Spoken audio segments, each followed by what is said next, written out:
Hey y'all, I am Madison Simone Chase, also known as Miss Chase. And I am a lot of things. I'm a child of God. I'm a daughter. I am a sister, a little sister, a big sister. I am a cousin, a best friend, a dog mom, plant-based, eco-friendly, and I love vintage clothes. So I'm a vintage clothes connoisseur. I was raised by an incredible, amazing single mom who is my biggest fan and bestie, best friend forever, for real. I'm also a celebrity certified personal trainer. I am a fitness expert and a fitness model and a sports and entertainment media host. I am a IT healthcare sales executive, senior sales executive, and the world's only 3-time ESPN Miss Fitness champion, as well as being in 450 fitness DVDs. I was born in Fort Worth, Texas, built in Los Angeles, aka LA, but I attended the best high school ever, located in downtown Dallas's historical landmark because of one of the greatest educators, American educators of all times. He is the GOAT, Mr. Booker T. Washington himself. I attended Booker T. Washington High School for the Performing and Visual Arts, as we like to call it, Arts Magnet, or it's a lot like fame. So if you're listening or watching, probably listening because I'm actually not videotaping this one, please pull up a digital chair or an actual chair. Grab yourself a cup of hot or cold herbal tea and welcome to my cozy home of Cut to the Chase at 8. And it is a 15-minute micro learning moment for macro living. Yes, macro living, because that's what we're going to be talking about. And I am so overjoyed that you are here. So what is Cut to the Chase at 8? It is a 2 times a day, 8 a.m. and 8 p.m. Central Standard Time micro dose for macro living. And it's all about exploring and leaning into life with our lived experiences, where we invite lots of grace in this space because we're living in some very interesting times. And we're going to chat all about spirit, mind, and body health that is ultimately our wealth in microdoses for macro living. So welcome again. And in today's episode, we're going to explore learning versus motivation and why consistency beats willpower. So join me daily just for 15 minutes twice a day at 8 a.m. and 8 p.m. Central Standard Time. Because this is your 15-minute chance for your daily pause, for a cause, clarity, wellness, grace, and intentional decision-making. And giving yourself grace in this space, because how we start our day and how we end it matters. So each episode, my offer to you is 3 keys and 1 question to sit with. And hopefully encouraging you to give yourself grace in this space, because we need it, with something practical, grounded, and something you can carry with you, that I'm going to carry with me as well. So wherever you're listening from, turn it up and tune in.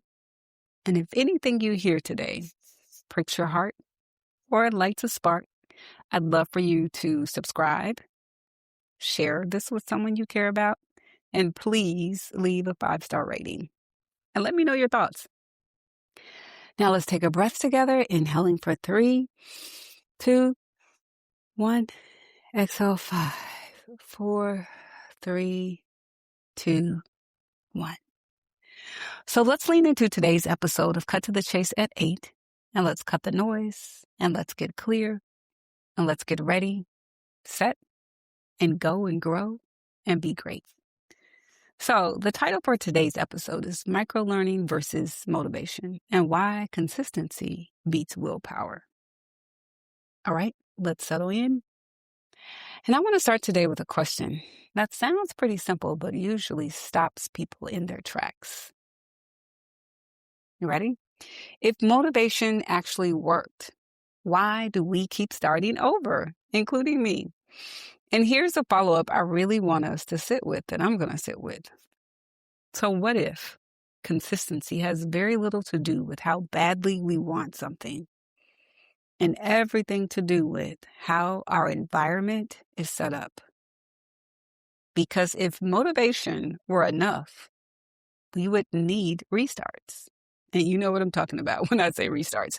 We would need to get it together and have a Monday reset, or I'm going to start on Monday, or January resets, the New Year's Eve resolutions, birthday resets, I'll start again next week resets. And yet so many of us, including me, keep circling back to the same old repetitive patterns. And it's not because we don't care, but because we've been taught to rely on the wrong thing. So today, we're cutting straight through one of the biggest myths in learning, wellness, and personal growth. And that is that motivation is the solution. It's not. So why motivation keeps failing us? Why does it keep failing us? And motivational feels so powerful in the moment because it's emotional. It shows up when something is new, it's inspiring, and it feels urgent, or it's uncomfortable enough to spark change. But motivation is tied so closely to emotion, and emotions fluctuate. Depends on the weather, it depends on how we're feeling. They rise and fall with stress, sleep, hormones, workload, relationships, the good ones and the not so good ones, the healing ones and the harmful ones, the toxic ones, the narcissistic ones, and just life in general. And yet most advice assumes willpower is unlimited, that if you really wanted it, you just push harder, you try again, and stay disciplined. But behavioral science tells us a very different story. Humans experience decision fatigue. The more decisions you make a day, the worse your decision-making becomes. Not because you're weak or we're weak, but because our brain is conserving energy. Our bodies are so extremely smart, and brain and our hearts are part of that. And here's the part we often overlook. Your environment quietly shapes your behavior far more than your intentions do. And that's why this sentence matters. We don't rise to motivation. We fall to our systems. Let's break that down. So, key number 1, motivation is a spark, not a strategy.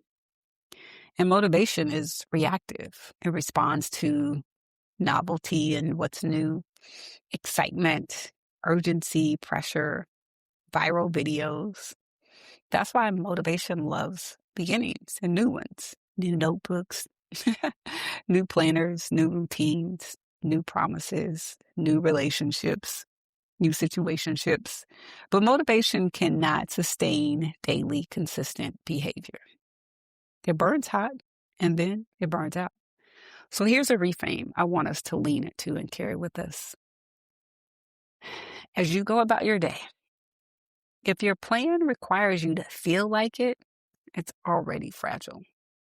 Because feeling like it is not a reliable state. And motivation is great for starting, but it is horribly and terrible for maintaining anything. And the problem isn't that we lack motivation. It's that motivation was never designed to carry the weight of any load. Key number 2, consistency is environmental. It's not personal. Let's talk about people we label as consistent. What does that look like? Because we tend to assume that they do a couple of things, that they try harder, that they care more, that they're more disciplined. But most consistent people aren't exerting more effort. They're experiencing less friction because of their systems. They design their environment to support the behavior that they consistently do. They reduce decision fatigue. They reduce steps and resistance, and they add cues, they add defaults and structure. Think about simple examples, right? Like shoes by the door instead of buried in a closet. Calendar blocks, or your calendar split in 4 sections instead of I'll find time. Same time, same place, same routine. That's not motivation. That's daily design and consistent check-in. And here's the truth. We don't hear often enough. Consistency is not a personality trait. It's an environmental outcome. When our environment does the heavy lifting, we don't need heroic levels of willpower or superpowers for that matter. Key number 3. Micro-learning works only when it's attached to a system. Now let's talk about micro-learning. Short lessons, quick insights, and little nuggets like our Costco samples, bite-sized information. Does micro-learning actually work? Yes, but only under specific conditions. Information alone does not change behavior.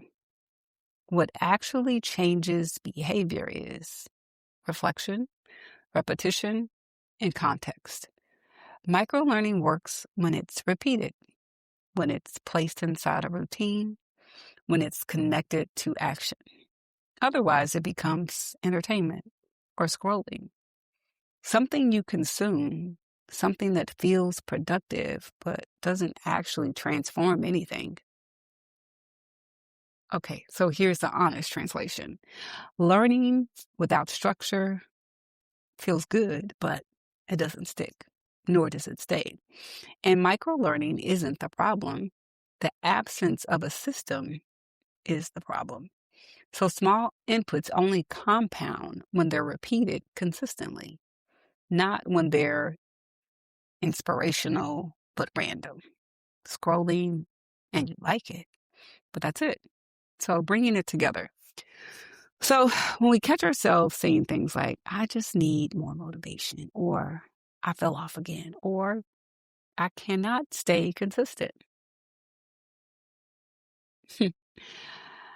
Pause and give yourself a moment, because the question isn't what's wrong with me, or what am I not doing right, or why or how do I keep finding myself back in the starting position. The better question is, what's missing from my system? So the one question that I'm going to sit with, that I offer to you to sit with, is, what am I relying on motivation to fix that actually may need a system? You don't need to answer it right now. Just notice what comes up for you, and notice where effort keeps replacing structure or a system. Notice where you're blaming yourself for something that might actually be a design issue and not a you issue. So before you go, I just want to say thank you from the bottom and top of my heart. It's truly been an honor and a pleasure sharing this time with you. And thank you for continuing to give yourself grace today in this space with me today.